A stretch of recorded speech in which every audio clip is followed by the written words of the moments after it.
पटाखों की दुकान से दूर हाथों में कुछ सिक्के गिनते मैंने उसे देखा। एक बच्चे की आंखों में मैंने दिवाली को मरते देखा। थी चाह उसे भी नए कपड़े पहनने की, पर उन्हीं पुराने कपड़ों को मैंने उसे साफ करते देखा। जब मैंने कहा, बच्चे क्या चाहिए तुम्हें, तो उसे चुपचाप मुस्कुराकर ना में सिर हिलाते देखा। थी वह उम्र बहुत छोटी अभी, पर उसके अंदर मैंने ज़मीर को पलते देखा। लोग कहते हैं त्योहार होते हैं ज़िंदगी में खुशियों के लिए, तो क्यों मैंने उसे मन ही मन घुटते और तरसते देखा। हाँ, मैंने उस मासूम की आंखों में दिवाली को मरते देखा। एक गांव में 2 बच्चे रहते थे। उनके माँ बाप बचपन में ही गुजर गए थे। दोनों बच्चे दिन भर घर से बाहर निकलकर काम की तलाश में घूमा करते थे। किसी की दुकान में दिन भर उनके साथ काम करके या किसी की मदद करके उन्हें जो भी पैसा मिलता था, उन पैसों से कुछ खाने के लिए खरीद लेते थे। कुछ इसी तरह से उनकी ज़िंदगी चल रही थी।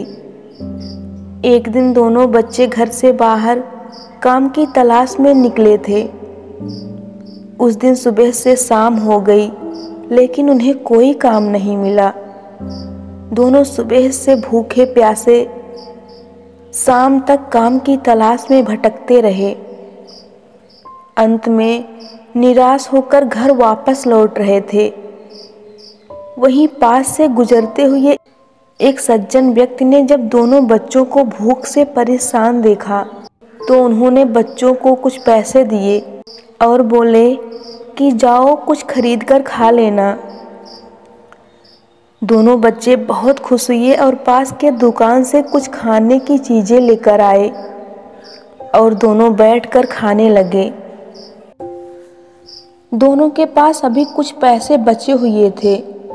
दोनों बच्चों ने विचार किया कि कल दिवाली है और वो उस पैसे से दिया लाकर बेचेंगे और उनसे मिले हुए पैसों से कपड़े और मिठाइयाँ खरीदेंगे। ये सोचकर दोनों बाजार में दिए बेचने निकल गए। बाजार में सभी को उनके दिए बहुत पसंद आए। झटपट उनके सारे दिए बिक गए। दोनों बच्चे बहुत खुश हुए। वह खुशी से झूमते हुए हाथ में लिए पैसों की गिनती करते हुए आ ही रहे थे कि सड़क पर खड़े कुछ लोगों ने उन दोनों बच्चों के सारे पैसे छीन लिए। दोनों बच्चे रोने लगे और उनसे पैसे वापस देने के लिए विनती करने लगे। पास से गुजरती हुई एक औरत ने जब दोनों बच्चों को रोते हुए देखा, तो उनसे पूछा, क्यों रो रहे हो बच्चों? दोनों बच्चों ने उस औरत से सब कुछ बता दिया। उस औरत ने उन व्यक्तियों से कहा, ये बच्चे इतनी मेहनत से पैसे इकट्ठे किए हैं और आप लोगों ने उसे छीन लिया। अगर किसी को खुशियाँ दे नहीं सकते, तो कम से कम उनसे उनकी खुशियाँ छीनो भी मत।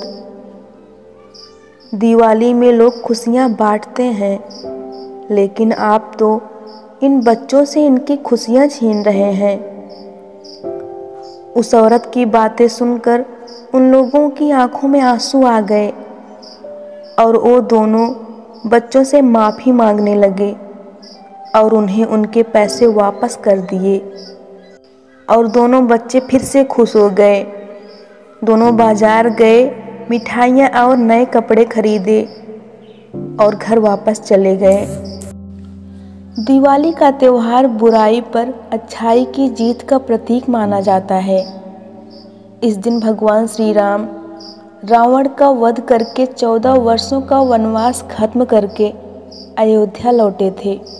दोस्तों, रावण का वध तो हो गया था, लेकिन हम लोगों में अभी भी कहीं ना कहीं रावण की प्रकृति रह गई है और जब तक हम उसे अपने मन से नहीं निकालते तब तक हमारे अंदर के रावण की मृत्यु नहीं हो सकती है। तो आइए मिलकर संकल्प करें कि इस दिवाली में हम उस हर व्यक्ति और बच्चों की मदद करेंगे जो दिवाली में दिए खरीदने में अयोग्य हैं। जिस दिन हम अपने अंदर से सारे गिले शिकवे और अहंकार खत्म करके एक दूसरे से प्रेम से गले मिलेंगे, उसी दिन हमारे अंदर के रावण का अंत होगा और वही हमारी सच्ची दिवाली होगी।